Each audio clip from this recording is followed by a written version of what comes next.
हाटपिपलिया विधानसभा एक बार फिर से चुनावी समर में है और यहाँ का सबसे बड़ा मतदाता है किसान वर्ग और किसानों का ही सबसे बड़ा मुद्दा है जो कि आगामी उपचुनाव में फैसला करेगा कि कौन पार्टी यहाँ से जीतेगी, कौन सा प्रत्याशी यहाँ जीतेगा। और सबसे बड़ा मुद्दा है किसानों का। और हम मौजूद हैं हाटपिपलिया की कृषि उपज मंडी में, जहाँ पर कि पूरे क्षेत्र के किसान हमारे साथ मौजूद हैं। उन्हीं से जानने की कोशिश करते हैं कि इस विधानसभा के प्रमुख मुद्दे क्या हैं।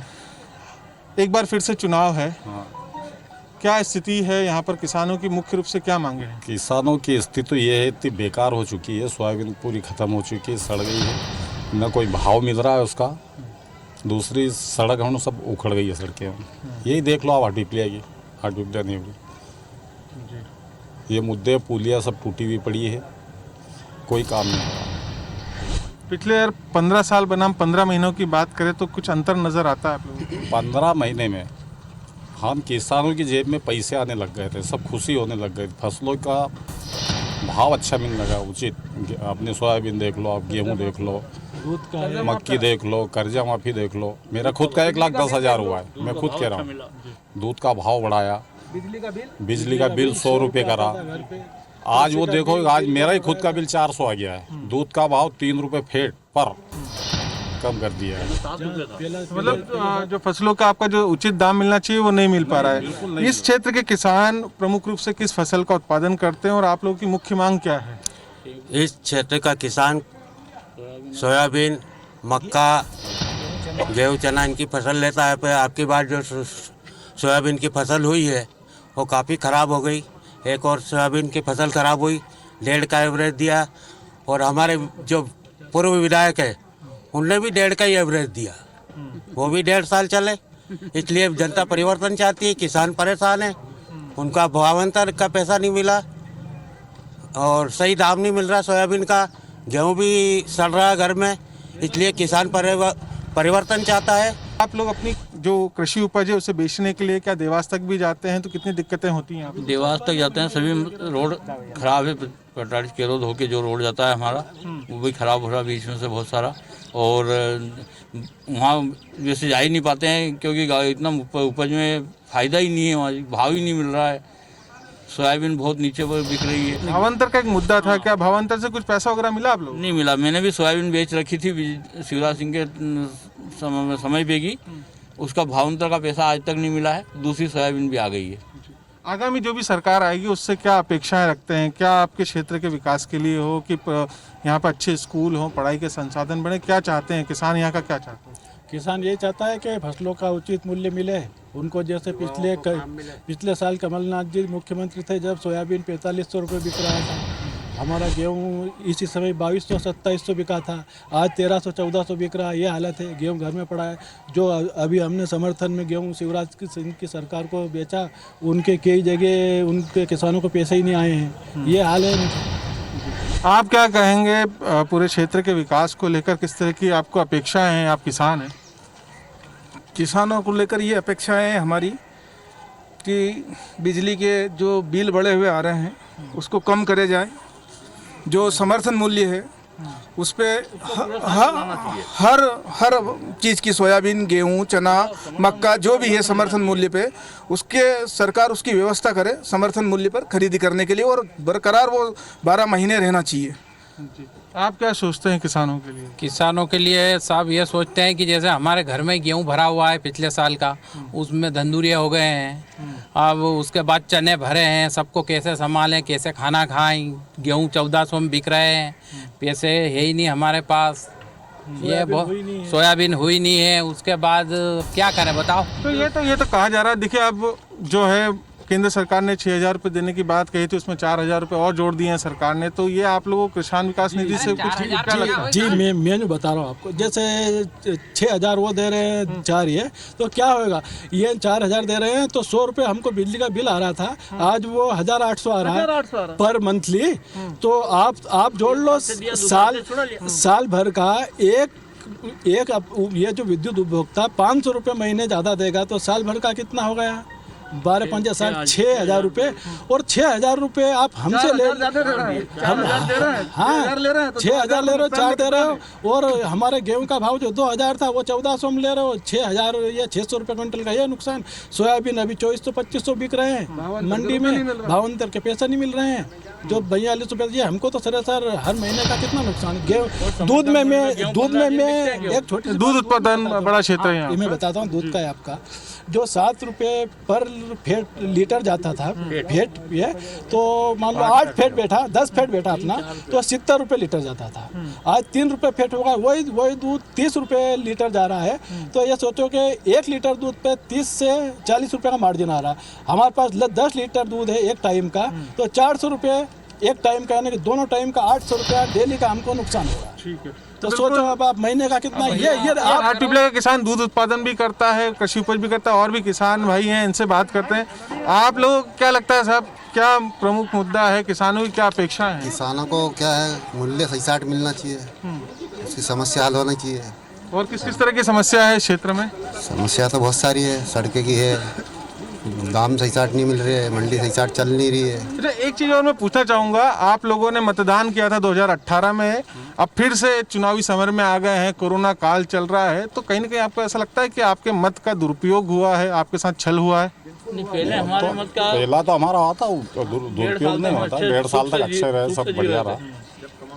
ये अब तो पूरी ध्यान से हम मतदान, चुनावी मार फर्क करती है आप लोगों की बार बार?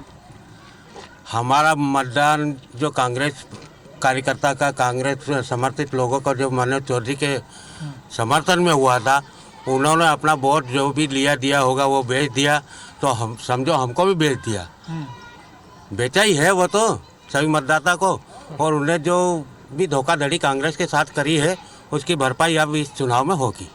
आपको लगता है कि आगामी जो भी सरकार आएगी वो आपके क्षेत्र के लिए सोचेगी? क्योंकि हाटपिपला ऐसा पुराना क्षेत्र रहा है जहाँ से पूर्व मुख्यमंत्री कैलाश जोशी भी रहे हैं। आप उनकी नीति में और आज की नीति में कितना फर्क देखते हैं आप लोग? बीजेपी सरकार के और कांग्रेस की तुलना करना चाहूँगा कि जब भी बीजेपी या जनसंघ या जनता पार्टी की सरकारें आई हैं, किसानों का हित नहीं हुआ है। चाहे वो गन्ना जलाने का समय हो या टमाटर फेंकने का समय हो, जब भी रहा, जब बीजेपी सरकार रही है, उन्होंने किसानों के लिए कुछ भी नहीं करा। और अभी 18 महीने पहले के भाव में और आज के भाव में बहुत डिफरेंस आ गया है। गेहूँ 2600-2800 रुपये कुंटल तक बिका हुआ था, अभी गेहूँ 1400 रुपये कुंटल पे आ गया है। दूध 7 रुपये फेट बिक रहा था, वो 3 रुपये 4 रुपये फेट पे आ गया है। हर चीज़ के भाव में दामों में जो उचित मिलना चाहिए वो नहीं मिल रहा। दूसरी एक बात बताइए, स्वास्थ्य की कैसी सुविधा है यहाँ पर जी? स्वास्थ्य नहीं, आप तो मोदी जी तक खबर पहुंचाओ कि गेहूं में 50 रुपये नहीं 1,500 रुपये क्विंटल बढ़ा है, सोयाबीन में भी 50-100 रुपये नहीं 1,500 बढ़ा है, तो हम थोड़ा दही दूध और वो क्या सेवफल वगैरह खा सके। और स्वास्थ्य तो क्या है, अब हम तो सब यूँ ही हो जाएंगे ठीक, ये कोरोना से बच गए तो। स्वास्थ्य की कोई व्यवस्था नहीं है। इंदौर पास में हमारा गाँव हमारा, तो कोई दिक्कत रहती है तो हम इंदौर ही जाते हैं डायरेक्ट। और ये भी चाहते हैं कि समर्थन मूल्य पूरे वर्ष मिलना चाहिए, MSP पूरे वर्ष मिले आप लोगों को। सड़क जो है नेवरी से चापड़ा के बीच की किस स्थिति है, अभी तक सड़क क्यों नहीं बन पाई है? हाँ यही कारण हो क्या, सरकार गिर गई, टेंडर हुए थे, कोरोना आ गया, काम रुक गया। काम रुकने से अब चालू होगा। तो बिल्कुल ये है हाटपिपला के किसान, जिनके प्रमुख मुद्दे हैं कि उन्हें उनकी उपज का सही दाम मिले। कई सारी समस्याएं, खासतौर पर नेवरी से चापड़ा के बीच की सड़क। इसके अलावा अगर हम बात करें तो किसान अभी भी नाराज़ हैं। हमने आज किसानों से बात की और हाटपिपला के अलग अलग वर्ग से यही जानने की कोशिश करेंगे कि उनके क्या प्रमुख मुद्दे हैं, उनकी क्या परेशानियां हैं। की नगरी हाटपिपला में एक बार फिर से उपचुनाव है। उस उपचुनाव को लेकर भाजपा और कांग्रेस दोनों ही ने ही अपनी कमर कस रखी है और लगातार दोनों ही पार्टियां जोर आजमाइश कर रही है। आज हमारे साथ हाटपिपला विधानसभा के वरिष्ठ नेता मौजूद हैं भाजपा से और कांग्रेस से, और उन्हीं से जानने की कोशिश करते हैं कि आखिर वो कौन से मुद्दे हैं जिसके आधार पर वो जनता को लुभाएंगे, जनता के बीच में जाएंगे और क्या क्या उनके द्वारा काम किए गए हैं। सबसे पहले मैं भाजपा के पक्ष से जानने की कोशिश करता हूँ। सब किसान कर्जा माफ़ी एक सबसे बड़ा मुद्दा है, क्या लगता है यहाँ पर हुई है किसान कर्जा? किसानों का कर्जा माफ़ नहीं हुआ है। अभी ये हमारे मित्र हैं मार्केटिंग सोसाइटी अध्यक्ष, इनके 35,000 रुपये थे, वो भी इनका कर्जा माफ़ नहीं हुआ। लेकिन विधानसभा में तो माना है कि 26 लाख किसानों का कर्जा माफ़ हुआ। किसी के 1,000, 2,000, 4,000 रुपये किसी लोगों के कर दिए माफ़, तो इसका मतलब ये नहीं है कि पूर्ण रूप से कर्जा माफ़ हो। 15 साल बनाम 15 महीने को कैसे देखते हैं आप लोग?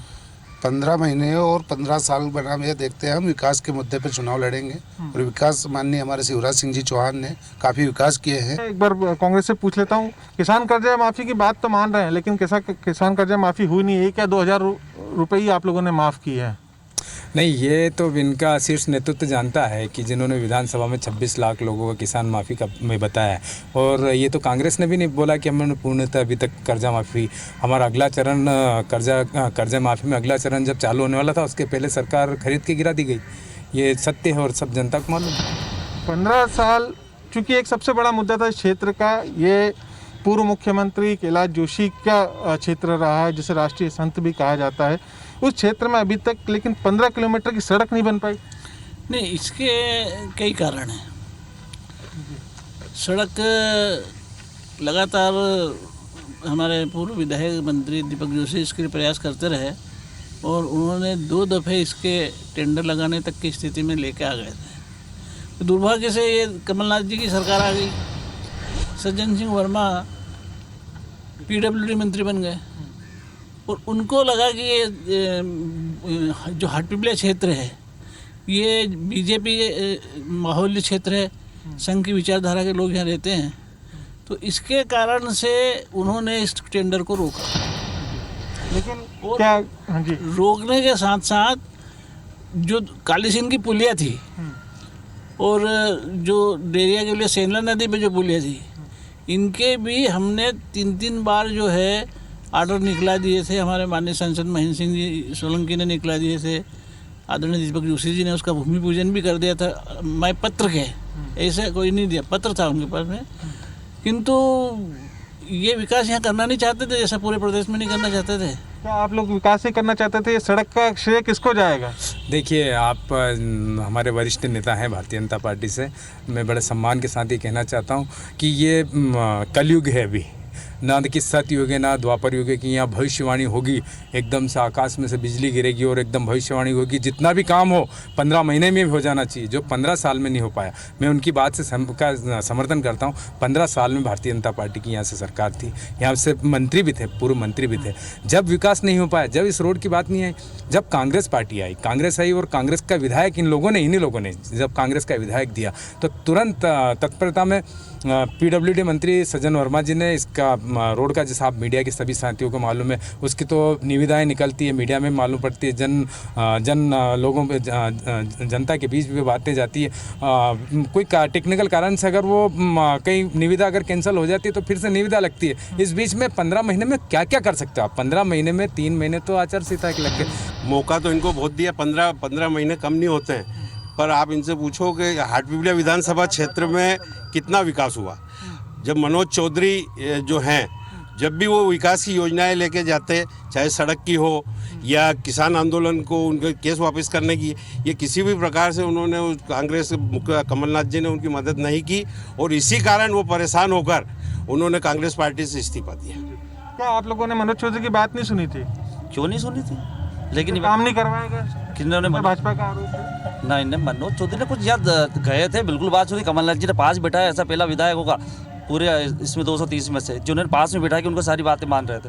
दोबारा उद्घाटन हो रहा है। मध्य प्रदेश के मुख्यमंत्री चौथी बार जब शिवराज सिंह जी बने, उसके बाद में हमारे पास प्रमाणित सूची है और प्रमाणित उसका टेंडर का फॉर्म है, टेंडर है, और वो जब CM साहब बने उसके बाद में ये रोड स्वीकृत हुआ है। लेकिन ये जून में अभी भी सड़क की स्थिति तो वैसी की वैसी है, अभी भी काम क्यों नहीं चल बन रहा साहब? बारिश वर्षा काल के कारण थोड़ा सा काम लेट हो गया था और कार्य प्रगति पे उसका ये जो लेट हो रहा है, इसके कारण कोरोना भी है। कोरोना की वजह से क्या लेबर नहीं मिल पा रही है, ठेकेदार भी गंभीरता से नहीं ले रहा है, लोग पचा नहीं पा रहे। सर, एक जवाब मैं देना चाहता हूँ कि गद्दारी वाला शब्द जो अब जब आता है, गद्दारी किसको कहते हैं? जो पार्टी में रह के पार्टी के खिलाफ करता है उसको कहते हैं गद्दारी। जो पार्टी के खिलाफ, पार्टी में रहने के बाद में पार्टी के खिलाफ चुनाव लड़ता है वो गद्दार। गद्दारी किस उसको बोलते हैं? इन्होंने सबसे पहले विधायक पद से अपना इस्तीफा दिया, इसके बाद में भारतीय जनता पार्टी ज्वाइन करी, तो उसको फिर गद्दारी कैसे कहेंगे? स्वतंत्र आदमी, स्वतंत्र है आदमी, कहीं भी जाके चुनाव लड़ सकता है, किसी भी पार्टी में उनके साथ में जो कांग्रेस छोड़ के उनके समर्थक आए उनको आप लोग कैसे एडजस्ट करते हैं? कैसे करते थे? वो बहुत सारे तो आधे से ज्यादा तो हमारे परिवार के लोग थे वो, और क्यों नहीं करेंगे? जिसने आज भारतीय जनता पार्टी ज्वाइन की, दूसरे घर से अपन लड़की को लेके आते हैं, उसको ब्याह के लेके आते हैं, तो उसको बहू के रूप में, बेटी के रूप में अपन करते हैं कि नहीं? भाई उन्होंने हमारे भारतीय जनता पार्टी की रीति नीति को अपनाया है, इसलिए हम उनका स्वागत करते हैं। चलिए, जैसे इन्होंने प्रेमचंद गुड्डू का स्वागत करा, बहुत सारे लोगों को इन्होंने ग्वालियर क्षेत्र में टिकट दिया, भारतीय जनता पार्टी से गए उन लोगों को प्रताड़ित थे, इसके लिए उन्होंने भारतीय जनता पार्टी ज्वाइन करी।